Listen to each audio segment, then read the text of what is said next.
Okay, this example has a function, big old ugly fraction powers, all this kind of stuff, and they want to take the derivative, which would be a terrible pain, except they're giving us a hint in a method, logarithmic differentiation. It's going to make it so much better. If you take the derivative of this right now, as it stands, without using logarithmic differentiation, it'd be terrible. Why? Because first off, it's a quotient rule.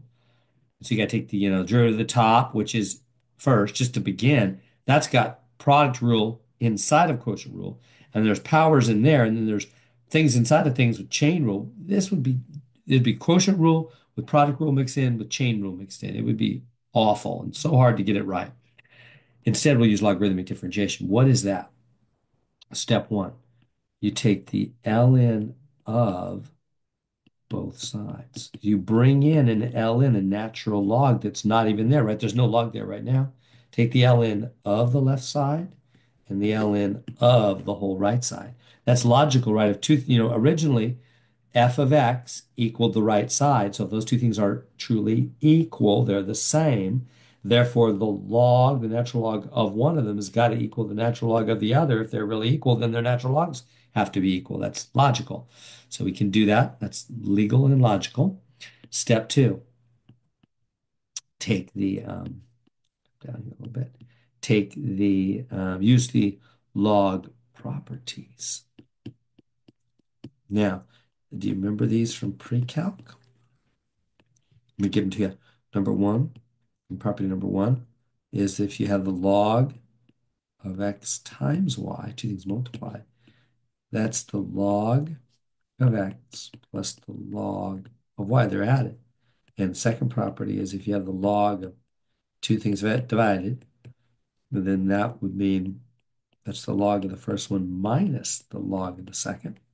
And the third property is if you have the log of x to a power, that power can come down to the front and just be power multiplied by the log of the x, like that. So those are really nice properties. So here we go. The left side, we don't need any properties there. I'll just write it as it is. Nothing's happening on the left side.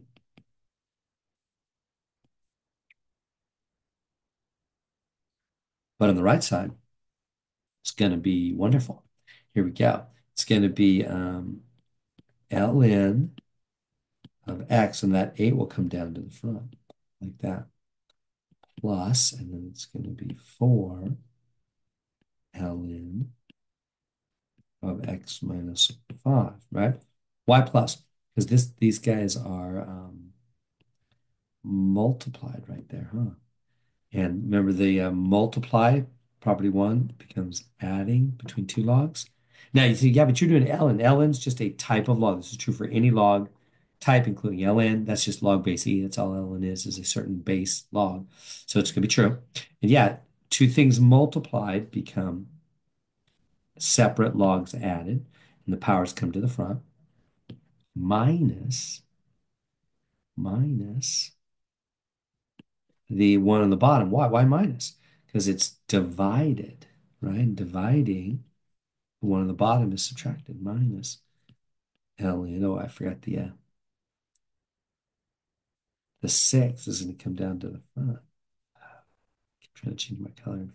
There we go. 6 ln x squared plus 9.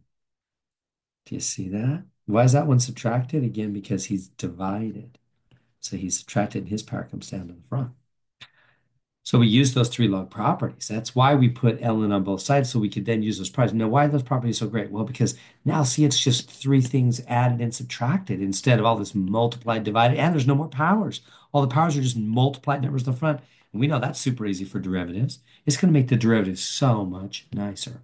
Okay, so now we're in business. So now step three, and this was, step one, two, and now step three, we're going to take the derivative of both sides. Okay. Now, one on the left side, let me remember how we do ln. So we have ln f of x.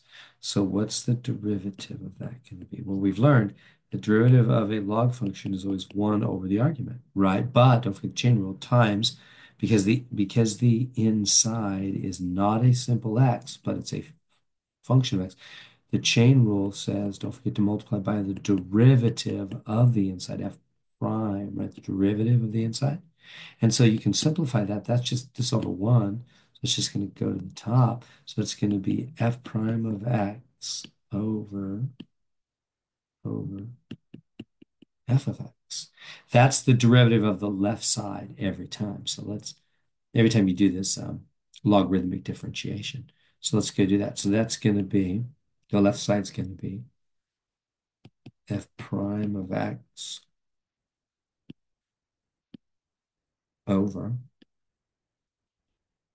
f of x, like that. Do you see what that is? Because when you take the notch log of a function, it's 1 over the argument, but don't forget the chain rule times root of the inside, so that just goes to the top. So the left side, whenever you do logarithmic differentiation, the derivative of the left side will always be f prime over f, right? F prime over regular f. That's equal to, now let's take the derivative of these pieces. What we got?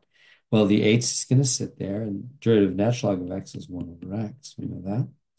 Plus the 4 is just going to sit there, and derivative of this, x minus 5 is going to be 1 over x minus 5. And then, oh, don't forget chain rule. Since the inside function is not a simple x, chain rule says times derivative of the inside function, which is just 1, though, so it's really not going to do anything because this is a 1 power. It comes down to the front, subtract 1. It's no big deal. Okay, and then minus. And then that 6 is just going to sit there, and the derivative of the natural log is 1 over the argument, 1 over x squared plus 9. But don't forget the chain rule, because the inside is not a simple x. The chain rule says, don't forget, times the derivative of the inside function, 2x, right? So, all right, let's clean this up just a bit. What do we have now? We have uh, f prime of x over f of x equals. Okay, so we've got 8 over x. I'm just bringing that down, plus, because that's 8 over 1. The 4 is over 1. These guys are all going to the top. So it'll be 4 over x minus 5 minus, and then same thing here. This 6 is going to go to the top because 6 over 1. This 2x is going to go to the top, 2x over 1. That'll be what? 12x over x squared plus 9. Okay, now step 4, the last step. One more step. You might wonder, well, aren't we done? That's it. That's our answer. No, no, because that's f prime over f. We want just f prime, right? From the beginning, our original goal was to find f prime. So we got to get rid of that f of x. We want just f prime. We don't want f prime over f. What are you going to do? Well, you're going to multiply both sides by f of x. So I'm going to go, yes, that's how we handle that, of course. So I'm going to go f of x over 1. On this side, it's going to cancel out. And then on this side, also f of x. I do it both sides, right? If two things are equal and you do the same thing to both of them, they're going to be equal afterwards. That cancels out on the left side, which is what we want. So now we've got f prime of x alone. What is it equal to? Well, it's equal to f of x times all this stuff. And now what's f of x? F of x is the original function, right? So what was the original function? What is f of x? That whole thing. X to the 8, x minus 5 to the 4th. You write that down. X to the 8.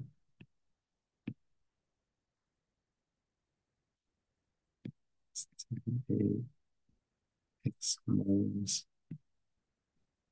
to the 4th. What we got? X squared plus 9 to the 6th. To the 6th.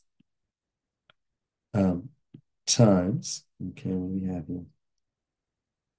8 over x plus 4 over x minus 5 minus 12x over x squared plus 9. And we've got it. That's the derivative. Okay, so that's not simple, but each of the steps is actually pretty easy, and it's way better than if you tried to take that derivative straight from the beginning.